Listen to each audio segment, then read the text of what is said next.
भये प्रगट कृपाला दीन दयाला कौसल्या हितकारी। भये प्रगट कृपाला दीन दयाला कौसल्या हितकारी। हर्षित महतारी मुनि मनहारी। हर्षित महतारी मुनि मनहारी।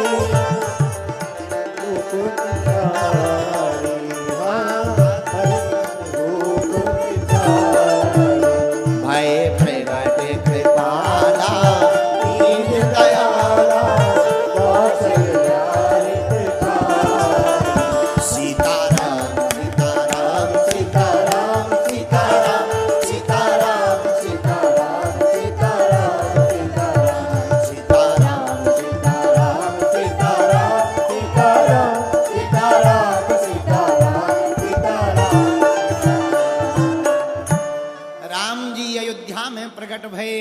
आहा, कल ऐसा लग रहा था कोई ऐसा बिरला होगा जिसकी आंखों में आंसू नहीं होगा। कल जब राम जी का प्रथम विग्रह हमने देखा, बिल्कुल मंदिर की सीढ़ियों के पास ही रघुनाथ जी ने हमें बैठाया था, और टीवी स्क्रीन पर जब माननीय प्रधानमंत्री जी के पूजा के बाद श्री रघुनाथ जी का वह विग्रह निकला, सब महात्माओं की आंखों से झरझर आंसू बहने लगे। राम आ गए। 500 सालों का इंतजार पूरा हो गया, धर्म की जीत हो गई, और राम को काल्पनिक बताने वाले छुप गए, और राम राज्य का सवेरा 22 जनवरी को भारत के इतिहास में हो गया।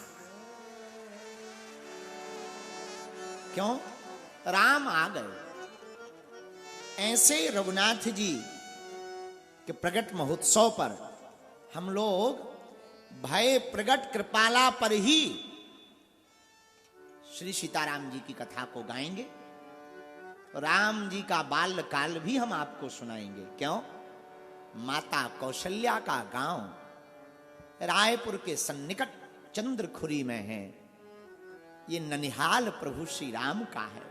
यहां अब कण कण में राम नहीं है, राम ही कण कण हो गया है। लोग कहते थे कण कण में राम, ना ना ना, हमने इसको बदलने की कोशिश की।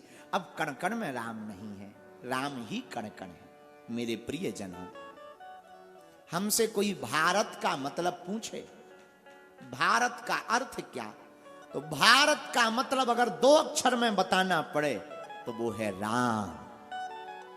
और अगर कोई राम का मतलब 3 अक्षर में हमसे पूछे तो राम का मतलब 3 अक्षर में है भारत।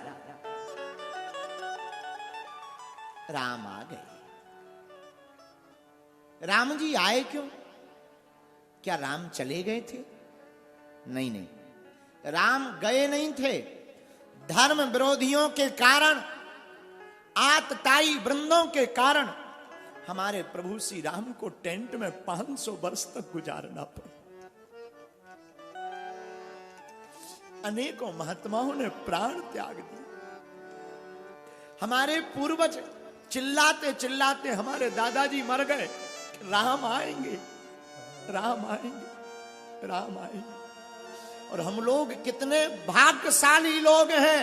छत्तीसगढ़ के लोगों, अपने गौरव पर गुमान करना कि हजारों दशकों तक आज कल की तारीख को कहा जाएगा, और तुम गर्व से कहोगे कि हम उस सदी में हुए थे जब प्रभु श्री राम का 500 वर्ष का विवाद हमारे सामने निपटा था और अयोध्या में राम लला विराजमान हुए थे।